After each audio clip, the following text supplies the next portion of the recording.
আসসালামু আলাইকুম সবাইকে। আজকে আমি স্থিরতরিতের একটি গুরুত্বপূর্ণ টপিক ধারকত্ব নির্ণয়ের একটি ম্যাথ নিয়ে তোমাদের সামনে উপস্থিত হয়েছি। তো কোশ্চেনটি এসেছিল বরিশাল বোর্ড 2022 সালে। এটা খুবই ইম্পর্টেন্ট একটি টপিক, এবারও তোমাদের আসতে পারে। এরকম না হলেও এরকম সিস্টেম করে একটু মেকআপ করে নতুনভাবে আসতে পারে, বাট নিয়ম তো একই। তো চলো এটা একটু সমাধান করি। দেওয়া আছে এ বি প্রান্তে কিছু ধারকত্ব দেওয়া আছে।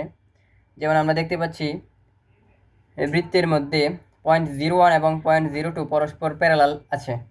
তো আমরা জানি ধারকত্বের ক্ষেত্রে প্যারালালের ক্ষেত্রে দুটি ধারকত্ব যোগ হয়।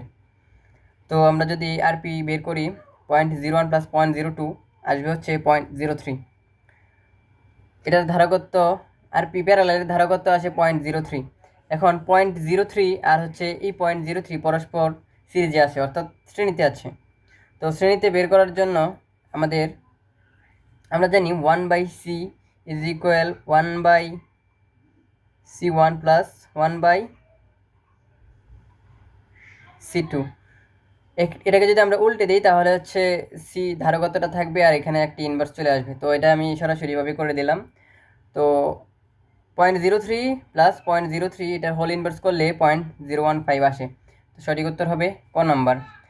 তো তোমরা যদি তুল্য রোধ বা তুল্য ধারকত্ব রোধের ক্ষেত্রে যদি সমান্তরালে থাকে এবং ধারকত্বের ক্ষেত্রে যদি শ্রেণীতে থাকে তাহলে একটি শর্টকাট উপায় এটি করা যায়।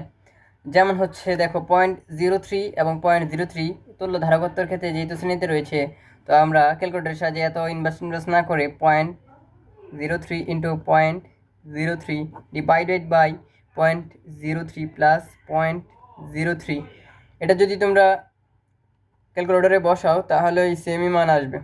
এটা হচ্ছে সহজ এবং সময় বাঁচানোর জন্য একটি শর্টকাট। আশা করি সকলে বুঝতে পেরেছো। এরকম আরও ভিডিও পেতে আমাদের পেজে ফলো দিয়ে সাথে থাকো।